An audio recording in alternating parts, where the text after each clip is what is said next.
소중한 나.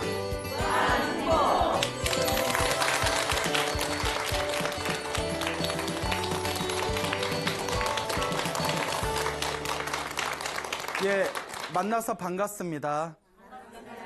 예, 광우 스님이라고 합니다. 우리 불교는 윤회의 세상이 있다고 합니다.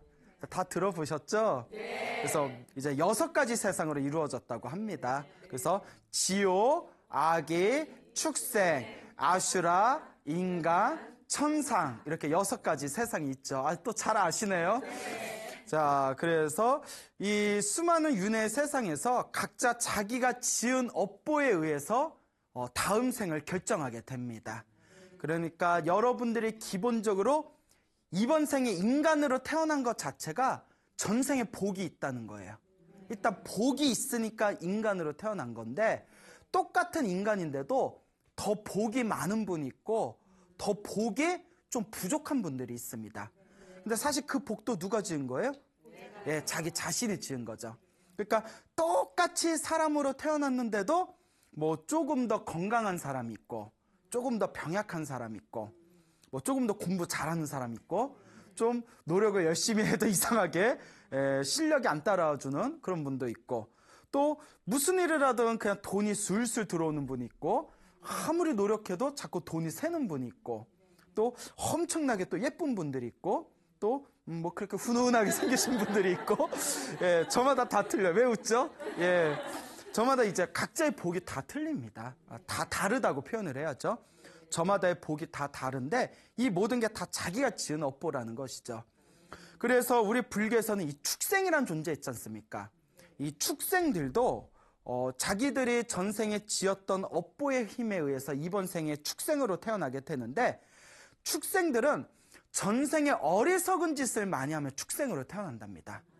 뭐 대표적인 게 화를 잘 내면 심하게 화를 잘 내면 독사로 태어날 확률이 크답니다. 예, 항상 독을 품고 있기 때문이죠. 그리고 바람을 잘 피면 왜 찔려요? 왜 갑자기 끽끽끽 웃죠? 뭐 그러시진 않잖아요. 바람을 잘 피면 짐승으로 태어나더라도 날아다니는 새과의 조류로 많이 태어난답니다. 예, 그러니까 바람을 타고 다니는 사람과 예, 그러니까 아마 가벼운 존재다. 아마 그런 의미가 있는 것 같습니다.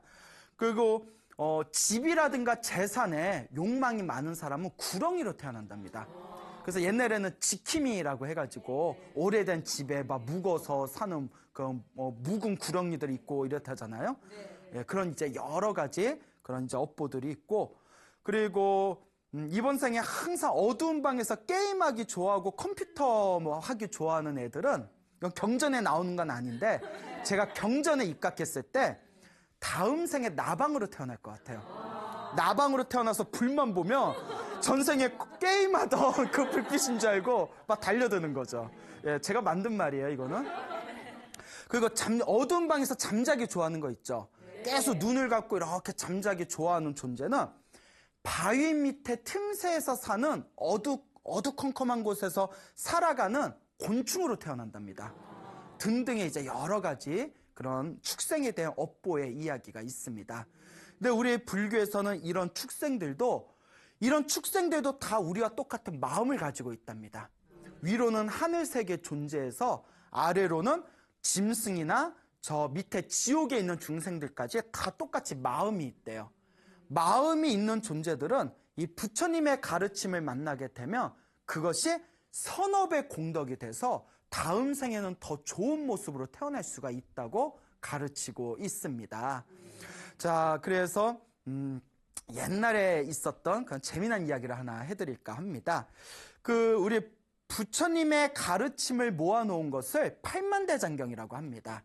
그래서 팔만대장경에는 굉장히 많은 경전이 있는데 뭐 일본의 어느 학자가 하루에 몇 시간씩 팔만대장경을 하루에 몇 시간씩 꾸준히 읽으면 20년 이상이 걸린대요. 하루에 몇 시간씩 이제 읽으면. 자, 그 정도로 굉장히, 물론 책을 빨리 읽는 분들은 더 빨리 보시겠지만 어쨌거나 팔만대장경의 양이 굉장히 분량이 많은데요. 중국에서는 팔만대장경 중에서 최고의 대승경전으로 손꼽히는 가장 대표적인 두 가지 경전이 대방광불 화엄경하고 묘법연화경이라고 불리우는, 줄여서 법화경이라는 경전이 있습니다. 들어보셨나요? 예, 읽어보셨어요? 오, 훌륭하시네요. 예, 나머지는 이쪽은 아예 대답도 안 하는데. 예, 그래요? 자, 오늘은 법화경에 대한 말씀을 좀 들려드릴까 합니다. 화엄경과 법화경을 대승경전의 양대산맥이라고 불렀는데, 화엄경은 분량이 굉장히 많아요. 그래서 80권본이라고 하거든요. 우리가 소설책으로 10권 분량이에요. 소설책, 한글로 해석해 놓으면 이제 소설책으로 10권 분량 정도가 되니까 불자들이 쉽게 보기가 어렵습니다. 근데 이제 법화경 읽어보신 분들은 알겠지만 법화경은 그냥 책 한 권 분량이거든요. 그러다 보니까 아무래도 많은 불자분들이 좀 분량이 적으면서 부처님의 핵심되는 가르침을 담고 있는 법화경을 조금 더 많이 우리가 접하게 되는 경우가 이제 조금 더 쉽다라는 것을 생각해 볼 필요가 있겠죠. 자, 이 법화경에 대한 영엄, 가피, 공덕에 대한 이야기가 예전부터 굉장히 많았는데요. 옛날 중국에 동진이란 시대가 있었어요. 동진.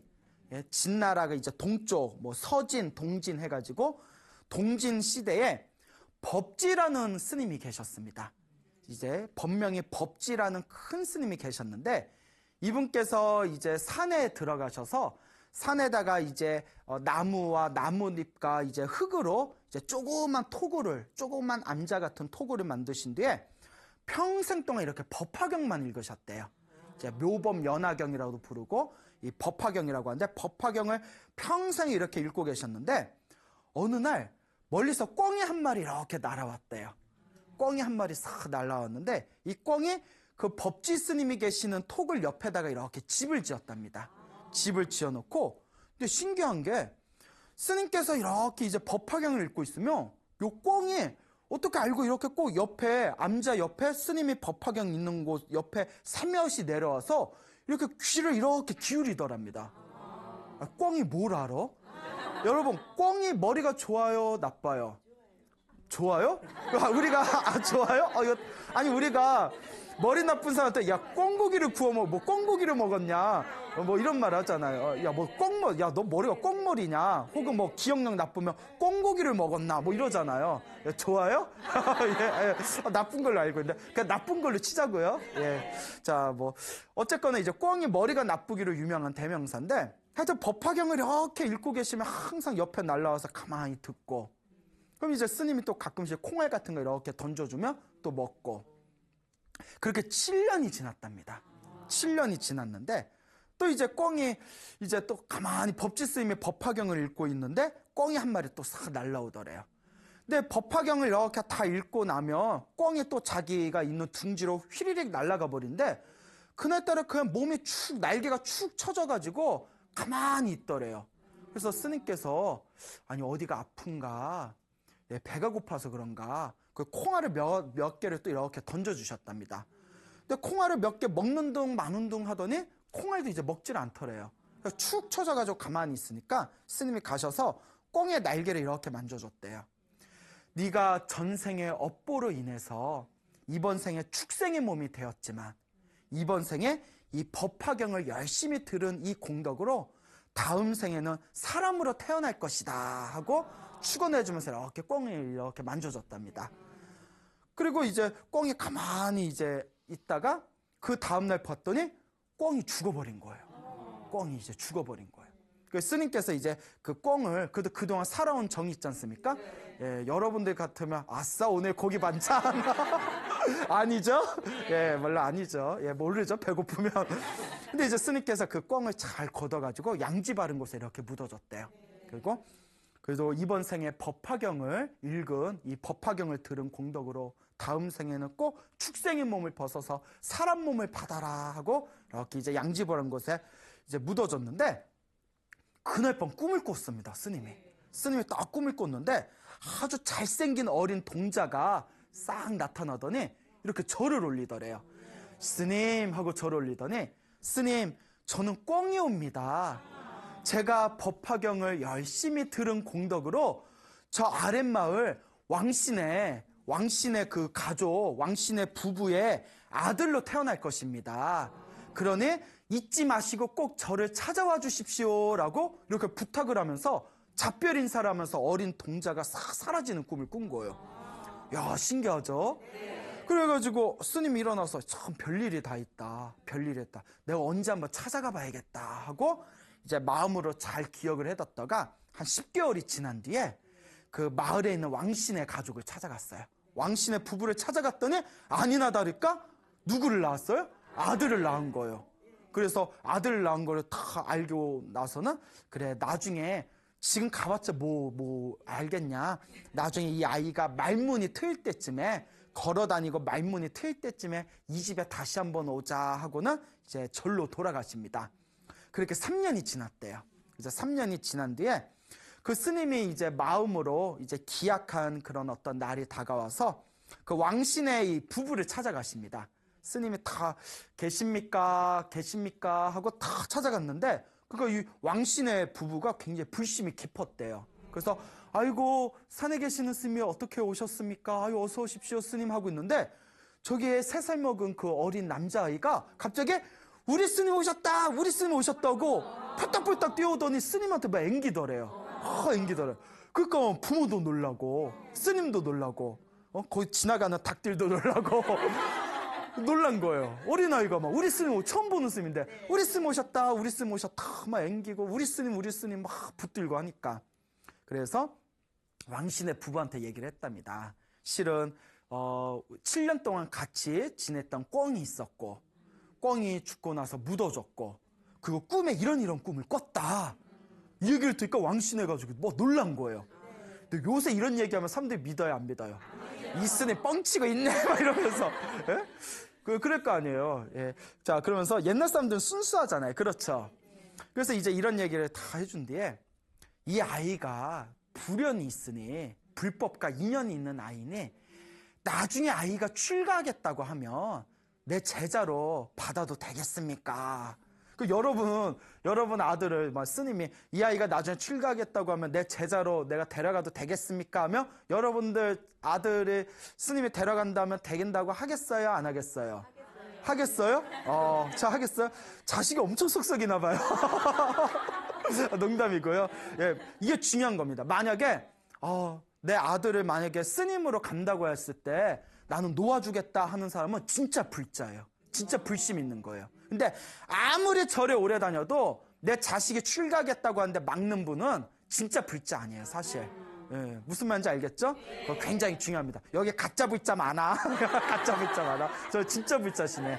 예, 자, 어쨌거나 이 왕신의 부부는 너무나 불심이 깊어가지고 그런 인연이라며 아이가 가겠다면 당연히 보내줘야죠 하고 서로 이제 약속을 합니다. 자, 그렇게 세월이 흘러서 결국 16살에 그 아이가 결국 출가를 하게 됩니다. 16살에. 그러니까 그 아이가 이제 원해서 출가를 하게 됐는데 이제 법지 스님의 제자가 됩니다. 법지 스님이 다 머리를 깎여주고 법명을 담익이라고 쳐줍니다. 담익 스님. 담익이라고 이제 담익 스님이다라고 이제 법명을 지어준 뒤에 딱 법화경을 펼치고 법지 스님이 평생 법화경을 기도하셨잖아요. 그래서 법화경을 딱 펼치시고 법화경 읽어봐라 했더니 처음 보는 책인데 이 담익 스님이 그 줄줄줄줄 물 흐르듯이 읽더래요. 언제 다 들은 거예요? 그렇죠. 전생에 다 들은 거예요. 전생에 다 들은 겁니다. 그러니까 여러분들 영어 공부 잘하고 싶으면 이번 생에는 포기했다 생각하시고 계속 영어 들으면 다음 생에는 저절로 영어가 샬라샬라. 예, 저도 보장 못합니다. 자, 어쨌거나 전생에 7년 동안 꿩이었을 때 하루도 빠짐없이 들었던 법화경이기 때문에 앉은 자리에서 그 법화경을 줄줄줄줄 읽더래요. 그래서 이제 법지 스님도 감탄하고. 자, 그래서 이 담익 스님이 이제 출가를 해서 열심히 수행을 했답니다. 열심히 수행을 하다가 자기 스승인 법지 스님을 본받아서 이 나이가 젊은 담익 스님도 저기 진망산이라는 곳에 가서, 산 이름이 진망산이었나 봐요. 진망산이라는 곳에 가가지고 조그맣게 토굴을 하나 지어놓고 오로지 법화경을 읽습니다. 아침 저녁으로 오로지 그냥 나무 뿌리에 나무 열매만 먹으면서 법화경을 읽는데 그렇게 12년이 지났대요. 12년 동안 그렇게 산에서 수행만 하신 거예요. 또 어느 날 12년이 지나가지고 이 담이 있으면 또 방에서 이렇게 법화경을 읽고 있는데 늦은 저녁이었대요. 갑자기 아가씨 목소리가 들리는 거예요. 그 깊은 산속에 신임, 신임 이러면서. 그래서 내가 어디서 들리는 소리지? 그래서 문을 딱 열어봤더니 아리따운 아가씨가 그 늦은 산, 그 깊은 산 속에 아리따운 아가씨가 늦은 밤에 그 스님 방 앞에 이렇게 서 있는 거예요. 분위기가 심상치 않아요? 그러니까 스님 하는데 복장이 굉장히 그 색깔이 화려하고 고운 옷을 입고 한 손에는 하얀색 새끼돼지를 들고 있고 한 손에는 마늘 두 뿌리를 들고 있더래. 마늘 두 뿌리를. 그 희한하죠? 돼지랑 마늘 두 뿌리랑 하얀 아주 그냥 화려한 옷을 입고 아무리 봐도 매치가 안 되죠.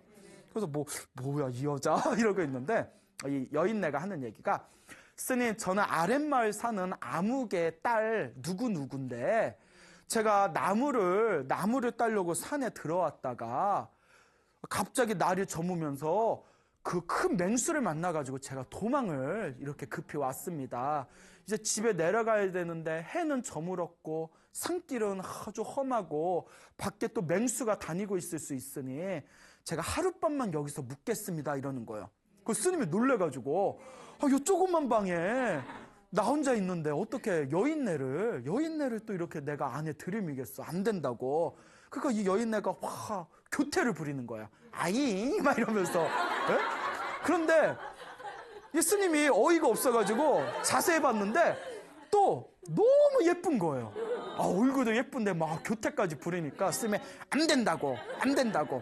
우리 스님들이잖아요. 스님이니까 이제 수행하신 스님이니까 안 되는데 그러니까 스님 저 그럼 맹수한테 잡아먹히려고요. 아잉 막 이러니까 이거 분위기가 심상치 않잖아요. 그러면 우리는 이제 자비를 실천하는 스님들이니까 이대로 보낼 수는 없으니까 그냥 하룻밤만 묵고 가시오. 그러면서 방 한 구석에 풀자리를 깔아줍니다. 나는 여기서 벽을 보고 밤새워서 경을 보고 있을 테니 옆에서 주무시오. 그럼 이제 금 그어놓고 여기 넘어오면 짐승 막 이러면서 스님이 이제 금 그어놓고 여기 넘어오면 짐승이요 막 이러면서 그러니까 스님이 이제 계율을 지키셔야 되니까 이제 법화경을 읽고 있는데 여자가 나 자야 되겠다고 이렇게 옆에 누웠는데 갑자기 소리를 지르는 거예요.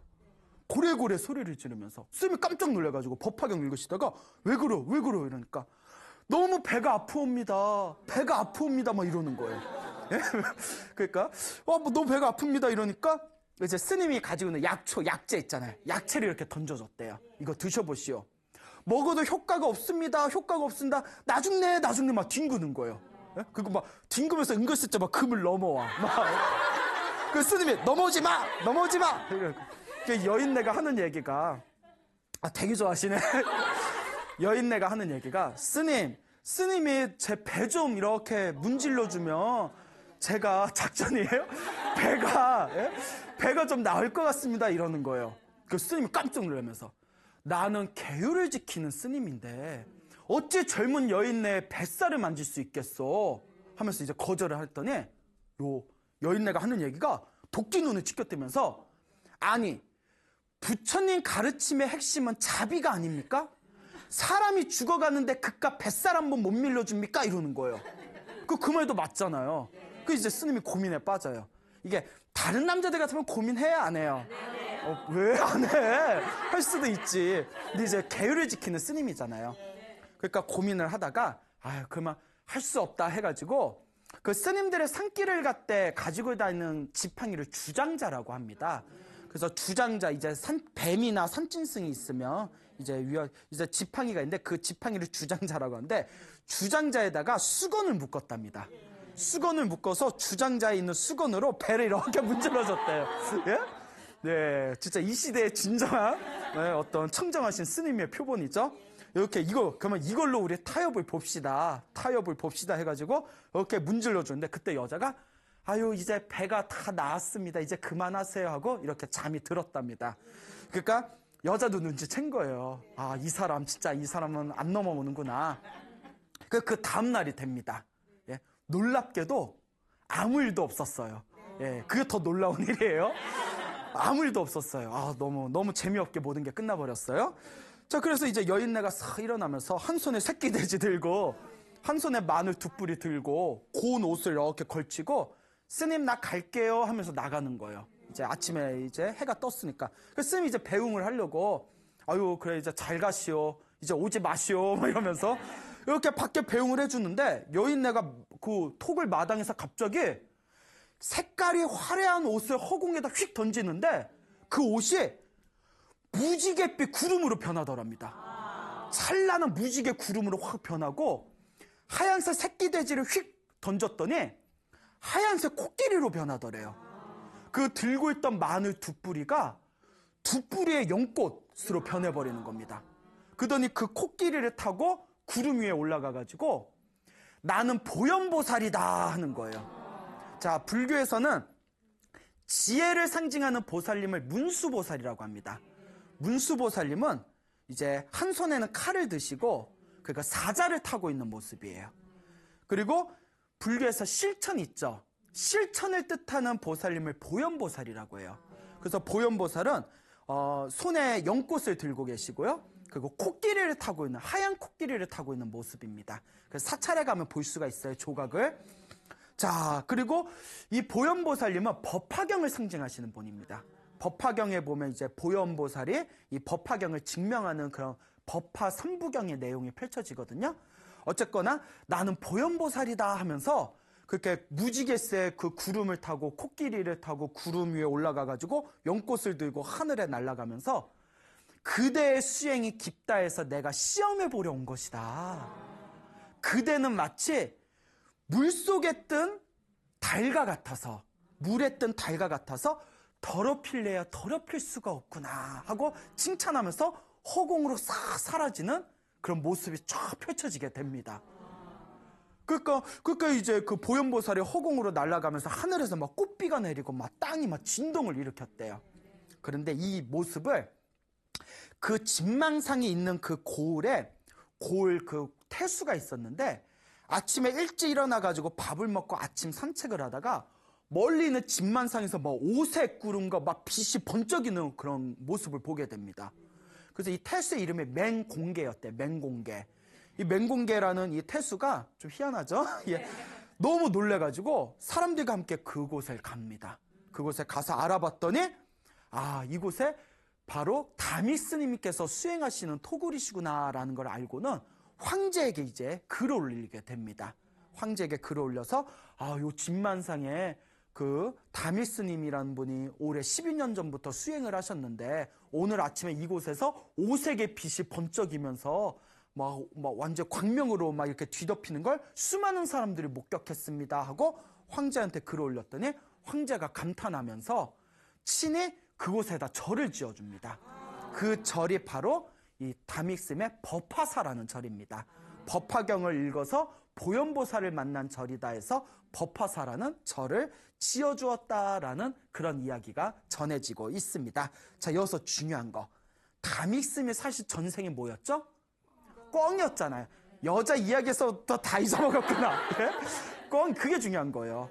전생에 꿩이었음에도 불구하고 전생에 꿩이었던 그 존재가 법화경을 들었던 인연으로 무엇으로 태어났고 사람으로 태어났고 사람 중에서도 아주 수행을 열심히 하는 총명하고 뛰어난 스님으로 그렇게 살아가게 되었고 열심히 수행해서 보현보살을 실제로 만나게 되었고 나중에는 황제의 귀를 받아서 그렇게 불법을 널리 펼 수 있는 큰 도량을 짓게 되었다라는 법화경의 영험 실화가 전해지고 있습니다. 그러니까 여러분들도 부처님의 경전을 좀 많이 읽으시길 바랍니다. 자, 어쨌거나 부처님의 경전을 열심히 읽고 수행을 하시면 이와 같은 우리 눈에는 보이지 않지만 은은한 불보살님의 가피가 우리와 함께한다는 믿음을 가지시기 바랍니다. 알겠죠? 네. 예전에 소나무에서도 한번 언급했던 이야기인데 이와 비슷한 이야기가 있어서 다시 한번 좀 들려드릴까 합니다. 그 명나라 시대 때 중국 명나라 시대 때 보은사라는 절이 있었답니다. 보은사, 뭐 은혜를 갚는다라는 뜻이네요.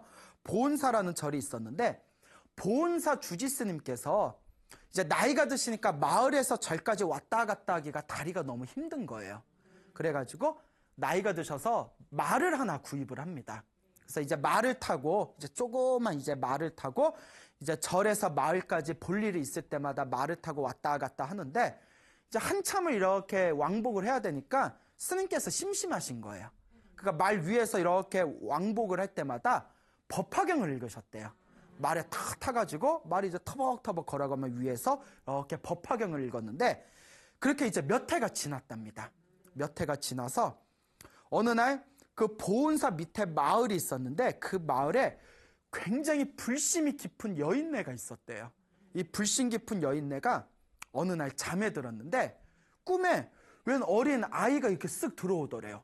깜짝 놀라가지고, 아니 너는 어린아이라 하더라도 남정네인데 어찌 이렇게 여인네가 자고 있는 방에 이렇게 함부로 들어오느냐 하고 꿈에 얘기를 하니까, 그 아이가 다 절을 올리면서, 놀라게 해서 죄송합니다. 저는 요 위에 보은사에서 주지스님이 타고 다니시는 말입니다. 제가 이제 수명이 다하여 세상을 떠나게 되었는데, 다행히 우리 주지스님을 모시고 법화경을 열심히 들은 공덕으로 사람 몸을 받게 되었습니다.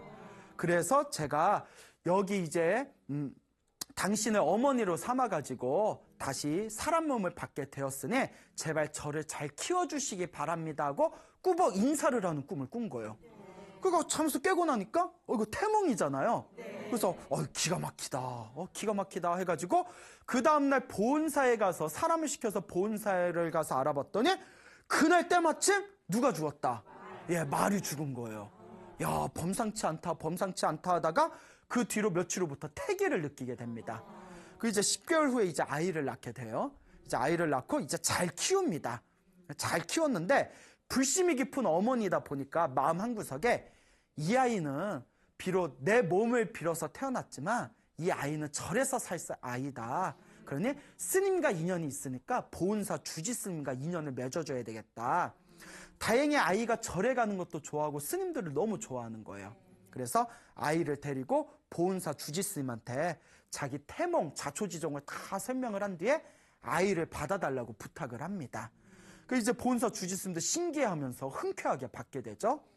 그 이제 내가 이 아이를 큰 스님으로 만들어야 되겠다.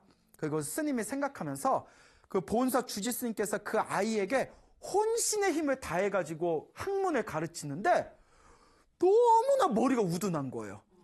머리가 너무 나빠가지고 하나를 가르쳐주면 둘을 잊어버리는 거예요. 그러니까 도대체 진도가 안 나가는 거예요. 너무나 답답해가지고 몇 달이 지났는데도 제대로 공부를 못하니까 보은사 주지스님께서 기가 막혀가지고, 네가 전생에 축생이다 보니까 이렇게 머리가 우둔한가 보다. 그러니까 전생에 축생이었던 존재는 사람으로 태어나면 머리가 좀 나쁜 경향이 있답니다. 찔려요? 네, 여러분들은 아닐 거예요. 여러분들은 아닐 거예요. 너는 전생에 어리석은 축생이다 보니까 이렇게 머리가 우둔한가 보다. 차라리 전생에 실컷 네가 들었던 법화경이나 공부해보자 하고 법화경을 한번 딱 가르쳐줬는데, 법화경을 딱 배우자마자 그 자리에서 전부 다 암기해버렸대요. 법화경이 약 6만 9천 자랍니다. 6만 9천 자를 그 자리에서 외워버린 거예요. 그러니까 다 언제 본 거니까? 전생에 다 들었던 거니까. 그래서 우리 불교에서는 전생에 내가 심어놓은 걸 이번 생에 다 받아간답니다. 전생에 내가 다 익혀놓은 거, 전생에 내가 뿌려놓은 거 다 어디에 허공으로 가는 게 아니라 다 언제라도 받는다? 다음 생에라도 받게 된다는 거예요. 그러니까 여러분들이 살아가면서 기술이 뛰어나거나 뭐 힘이 좋거나 머리가 총명하거나 하면 그만큼 전생에 닦아놓은 게 있어서 그래요. 여러분들 이번 생에 자꾸 뭘 해도 자꾸 마장이 있거나 장애가 있거나 부딪힘이 있거나 살아가면서 갑갑한 일이 많으면 그만큼 전생에 지지리도 복을 안 지어서 그런 겁니다. 그게 다 결국 누구의 업이다? 내 업이라는 거예요. 그러니까 우리 불자들은 이번 생 한 생 한 생 태어날 때마다 더 나은 스스로의 미래의 모습을 성취하기 위해서 끊임없이 복과 선업과 공덕을 지을 줄 알아야 됩니다. 그게 바로 팔만대장경의 핵심이에요. 자, 어쨌거나 이 보은사 주지스님의 제자였던 그 어린 동자승이 법화경을 듣자마자 그 자리에서 다 암기해버리고 그 뒤로 열심히 수행을 해서 지혜 총명이 터졌답니다. 지혜와 총명이 터져서 나중에는 아주 큰 스님이 되셨다라는 그런 이야기가 전해지고 있습니다. 그런데 이 스님도 결국 전생에는 뭐였죠? 말이었잖아요. 예, 말이었는데 무엇을 들은 공덕으로? 법화경을 들은 공덕으로 이와 같이 사람의 몸을 얻게 되었고 이와 같이 지혜 총명을 얻게 되었다라는 것을 명심하시기 바랍니다. 법화경이든 금강경이든 무슨 경이든 결국은 다 같은 도리입니다. 그러니까 어떤 경전을 읽든 어떤 경전을 외우든 부처님의 가르침을 가까이 하는 것은 강력한 선업이 되는 것입니다. 자, 그래서 이 법화경에 대한 이야기를 말씀드렸는데요. 또 법화경은 죽은 사람에게도 강력한 힘을 발휘합니다. 우리 전설에 의하면. 그 동진시대, 중국 동진시대, 아까 이야기한 시대와 같은 시대죠. 첫 번째 이야기와. 동진시대에 유명한 명필가가 있었다고 합니다. 이 명필가의 이름이 오룡이었어요. 오룡. 예, 오룡. 이 오룡의 아들이 유룡입니다. 유룡. 오룡, 유룡. 예, 이름을 어떤 기준으로 졌는지 모르겠는데 오룡, 유룡. 아버지가 오룡이고 아들이 유룡이었는데 두 명 다 아버지와 자식이 다 천하의 명필이었대요. 근데 아버지 오룡은 독실한 도교 신자였답니다. 근데 그 중국 그 시대 때는 도교하고 불교가 서로 첨예하게 대립하던 시대였어요. 그래서 불교와 도교의 막 지식인들이 서로 정치적으로도 싸우고 서로가 주도권을 잡기 위해서 엄청나게 그런 어떤 논쟁을 하고 막 토론을 하던 그런 시대였거든요. 근데 이 오룡은 아주 천하의 명필가이면서 독실한 도교 신자였고 살아생전에 불교 욕을 엄청 많이 했대요. 불법을 엄청나게 비방했답니다. 근데 그럴 수밖에 없는 게 팔이 어디로 굽어요? 안으로 굽지 않습니까? 그러니까 도교가 최고다. 불교는 뭐 찌꺼기다. 막 이러면서 엄청나게 불교를 비방했는데 하루는 이 오룡이 큰 병에 걸리게 됩니다. 그리고 자기가 죽을 날이 얼마 남지 않았다는 것을 직감하게 됩니다. 그래서 아들 유룡을 부릅니다. 유룡을 딱 부르는데 유령 아니에요? 유룡이에요. 아들 유룡에게 뭐라고 당부하냐면 절대 불교를 가까이 하지 말아라. 그리고 우리는 이 글을 쓰는 서예가이기 때문에 그 시대 때 많은 사람들이 불경을 베껴달라는 부탁들을 많이 했거든요. 어떤 일이 써도 무엇을 써주지 말아라? 불경을 써주지 말아라. 라고 이것을 어기면 넌 내 자식이 아니다. 라고 신신당부를 합니다. 그리고 며칠 후에 피를 토하고 고함을 지르고 괴로워하고 온몸을 막 쥐어 짜면서 이 아버지 오룡이 세상을 떠나게 됩니다. 네, 여러분 중요한 게 있어요. 우리 부처님의 가르침에는 그 사람의 죽기 전의 모습을 보면 그 사람의 다음 생에 어디 태어났는지를 대충 알 수가 있다고 합니다. 허공에다 막 손발을 허지으면서 눈을 부릅뜨고 괴로워하고 헛소리를 하고 죽으면 거의 다 지옥에 떨어진대요. 예. 그리고 몸을 덜덜덜덜 떨면서 막 배고파하고 몸을 덜덜덜 떨면서 죽으면 아귀계에 태어난답니다. 그 막 짐승 울음소리를 막 자꾸 내거나 막 자꾸 뭐 엉금엉금 기어다니거나 하면 무엇으로 태어난다? 축생으로 태어나고 돌아가실 때 이렇게 좀 편안하게 돌아가시고 돌아가시면서 뭐 조상님이 보인다거나 뭐 누구 먼저 돌아가신 누가 사람이 보인다 하면 다음 세상에 사람으로 태어날 확률이 크답니다. 그 돌아가실 때 편안하게 그렇게 막 빛을 보거나 광명을 보거나 하늘 세계를 보면서 편안하게 돌아가시면 다음 생에 천상세계에 태어난다. 죽기 전의 모습으로 다음 생에 어디 태어났는지를 대충 알 수 있다 이럽니다. 그래서 우리가 객사하신 분들 있죠. 네. 객사하신 분들 이렇게 절에서 제사 지내주고 하는 게 이렇게 객사가 힘들게 돌아가신 거잖아요. 네. 그러니까 다음 생에 안 좋은 데 태어날 수 있으니까 뭐 좋은 데로 천도시켜드린다 뭐 이런 의미들이 있는 것이거든요. 근데 오룡의 아버지는 딱 어디에 떨어질 그 모습이었어요? 지옥에 떨어질 모습이었죠. 그러니까 평생 동안 불교를 비방했던 구업, 업보에 의해서 지옥에 떨어진 거예요. 근데 아들 유룡은 부처님 경전을 본 적이 없고 부처님 법문을 들어본 적이 없으니까 이게 지옥에 떨어지는 업인지 인과 업보에 대해서 알아요? 몰라요? 모르죠. 그러니까 그냥 우리 아버지 고생하면서 돌아가셨네. 그냥 이렇게 슬퍼할 따름인 겁니다. 근데 그렇게 이제 한참 세월이 흐르게 됩니다. 하루는 그 동진 시대의 그 황제가 독실한 불자였대요. 독실한 불자라서 유룡에게 명령을 내립니다. 그대가 천하의 명필가이니 묘법연화경, 그러니까 법화경이죠. 묘법연화경을 이렇게 그 부처님의 경전에 다 베껴라. 그걸 다 단정한 글씨로 베끼면 내가 부처님 사찰에다가 공양을 올리고 싶다라고 명을 내립니다. 황제의 명이잖아요. 근데 그걸 거절합니다. 그 시대는 상상도 못할 일이에요.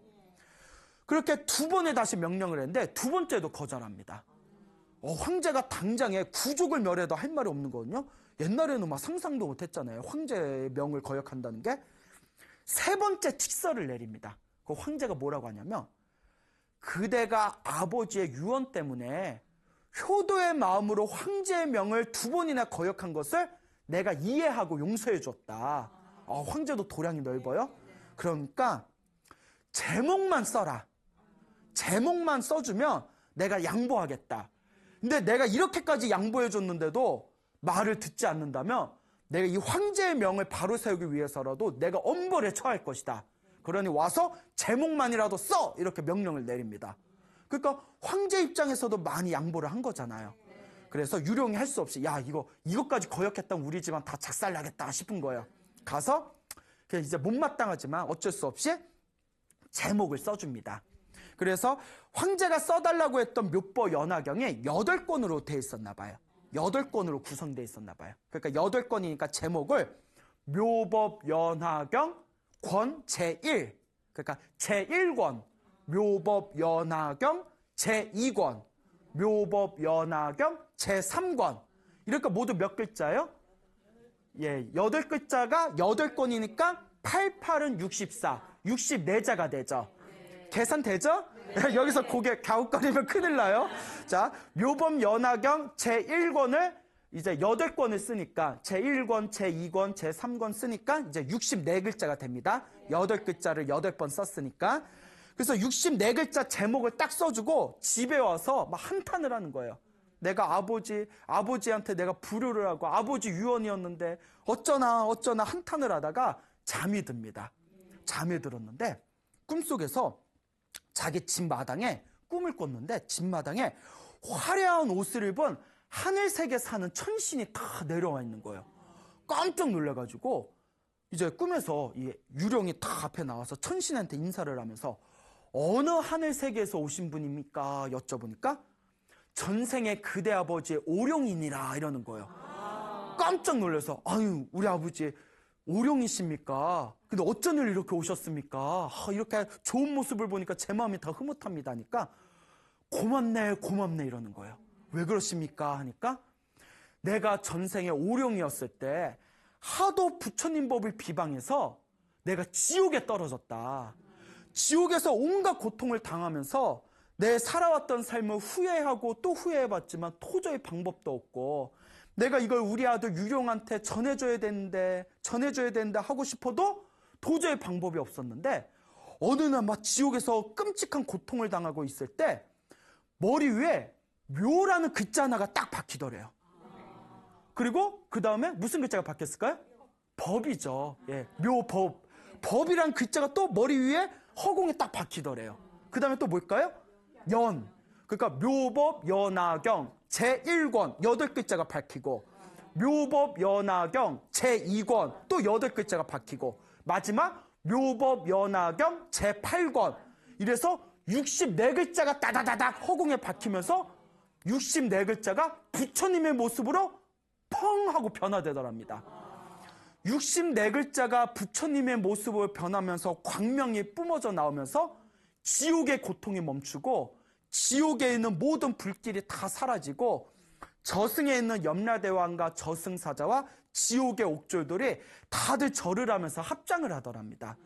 그러면서 그 64글자가 변한 부처님의 그 모습의 힘에 의해서 자기가 정신을 차려봤더니 어느새 지옥을 나와가지고 천상세계에 태어났다. 이게 어떻게 된 건가 하고 알아봤더니 내 아들 유룡이 묘법연화경 제목 64글자를 지어준 그 공덕의 힘으로 아버지인 내가 그 공덕을 받은 것이다. 너무 고마워서 인사하러 왔다. 앞으로 불법을 열심히 믿으십시오 하면서 사라지는 꿈을 꿉니다. 얼마나 기뻐요. 그 다음날 부랴부랴 황제를 찾아가서 황제한테 그 꿈 이야기를 하면서 황제시여 6만 9천자 법화경을 제가 다 쓸 수 있는 영광을 주십시오. 제가 피를 쏟는 마음으로 법화경을 전부 다 써서 제가 부처님께 올리겠습니다 라고 말을 하니 황제가 크게 기뻐하면서 그걸 기록으로 남겨 사람들에게 널리 전하라고 했다라는 그런 이야기가 지금까지 전해지고 있습니다.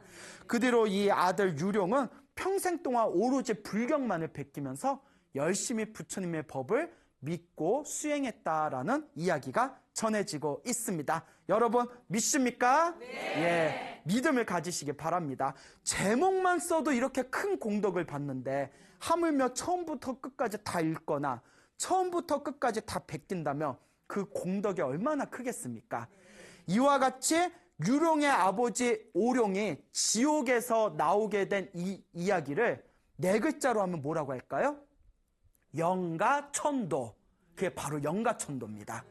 그러니까 여러분들 부처님의 가르침을 가까이 하고 부처님의 경전을 열심히 외우거나 베끼고 항상 부처님을 함께하는 마음으로 연불수행을 열심히 한다면 여러분들 삶에 이번 생이 아니면 다음 생, 다다음 생이라도 여러분들이 그 공덕을 다 받게 되실 겁니다. 그러니까 열심히 기도하고 수행하시기 바랍니다. 알겠죠? 네. 여러분 행복해지고 싶습니까? 네. 행복한 삶을 창조하고 싶습니까? 네. 복을 지으십시오. 선업을 지으십시오. 공덕을 쌓으십시오. 복과 선업과 공덕의 힘이 여러분들을 진정한 행복의 길로 이끌어 줄 것입니다. 오늘 여기서 마치겠습니다. 소중한 나 무한행복